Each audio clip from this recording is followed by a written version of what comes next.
And all these politicians who knew that it was all fake, and they kept running with it and using it, exploiting it, and they're all still there. Yeah, they kept their jobs. Mm-hmm. Yeah. And I Why think does the Nancy need, Pelosi still have her job? I don't yeah, understand how this woman keeps getting reelected. She's the least popular member of Congress. I think she's less popular than President Biden. Her approval ratings are just always consistently awful. mm-hmm. But I guess the people of her district think she's great. I don't understand it. I don't understand it either. Uh, it, I guess it's money. You can buy the election with advertising, persuading people who don't pay enough attention, name recognition. They see the person on the news all the time. They figure that's the person that runs things. I guess I'll just vote for them again.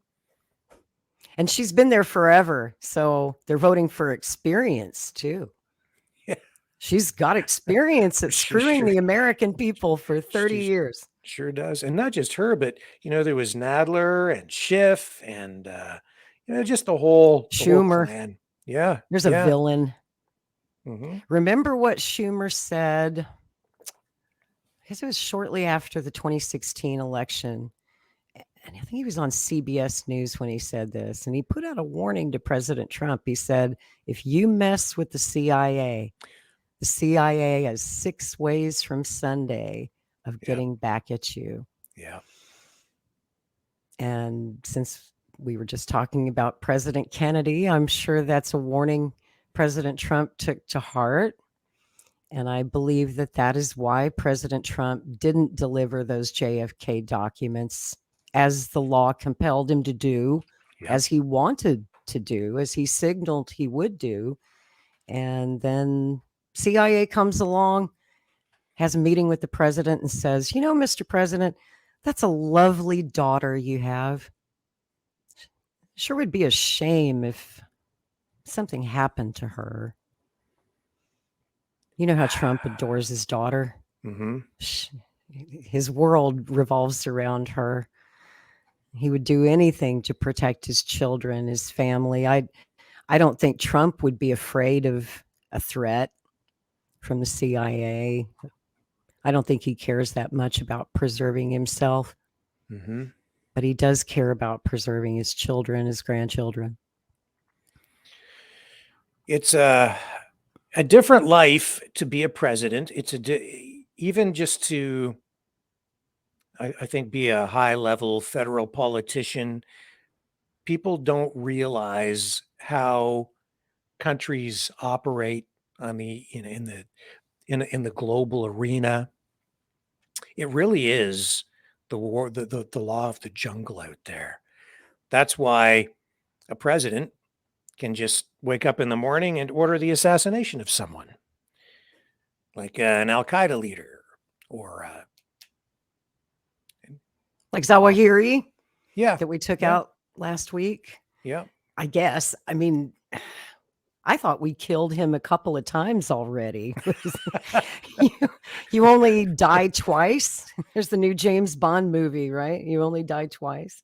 Hmm. But even if it was a legitimate assassination, um, just remember we armed Al Qaeda, we funded Al Qaeda, we trained Al Qaeda, we put these guys in the position to keep doing what they're doing for and after the war in Afghanistan started, we probably could have taken him out 20 years ago, but we didn't.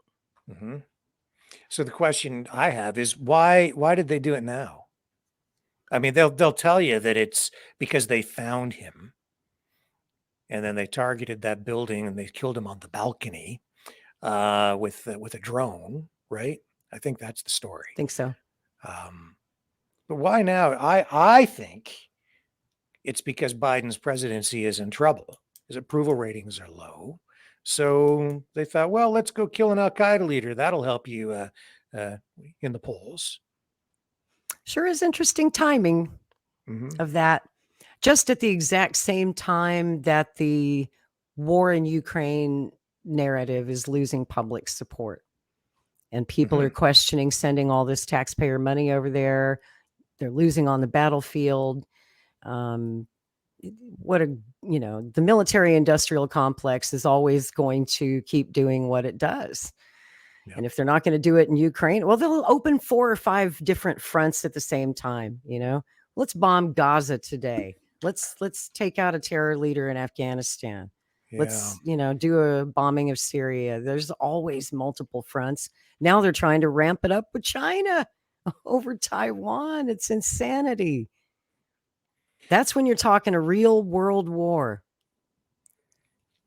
Yeah. I wanted, before we're going to, I just want to also show the strange, the difference in the way the media covered this latest assassination of al-Zawahiri with Biden in charge. Trump's assassination of Soleimani, when he did that. Let me just bring up this article from, when was this? This was 2020. Yeah, I was like, Okay. it's interesting that the assassination of General Soleimani happened right after. Oh, hello, cat butt. Excuse me, cat. Everybody, meet Jackie. This is Jacqueline. She wants to be on TV too. Ain't she pretty? Well, Everybody who there. loves animals. This is the black cat you see in my profile picture. So that happened just after New Year's Day 2020. It was like on the 3rd of January. And at that exact same time, a virus was breaking out in China that we all know a lot more about now, but we didn't know it was coming at the time. Yeah. And she's trying to unplug the camera. Remember yesterday when she unplugged my camera? She's trying to do it again. Bye, kitty. So it's interesting that we were on the verge of a military conflict with Iran, and then a virus happened and everybody forgot about that. Thank goodness. Well, the media was extremely critical of Trump having Soleimani killed at first. They were worried that there was going to be this big backlash, and the Democrats blasted him for it. The media got on board. Do you recall the response at the time? I do. Yeah. I do. And yet, there's always those war happy pundits. Some of them were like, yeah, we got him. Yeah. The only time the media ever said anything nice about President Trump was when he took military action. Yep. Who could forget Brian Williams talking about the beauty of our weapons as we were bombing Syria in 2017? He said breathlessly. Yeah. So that's the way it started out. But then Trump was unapologetic for having done it, of course. Started talking about it at his rallies. People were cheering. The media softened up on it. I think Biden looked at this and said, when Trump was having some trouble, he had a guy killed. I better kill somebody too. I swear to God, I think you're right. Yeah. I think you're right. It was awfully convenient timing. And I think they knew where the guy was all along. Of course. He was expendable at that point after the Afghan war was concluded. Of what use was he to the United States? Yeah. Oh, sorry. Cats. You gotta love them.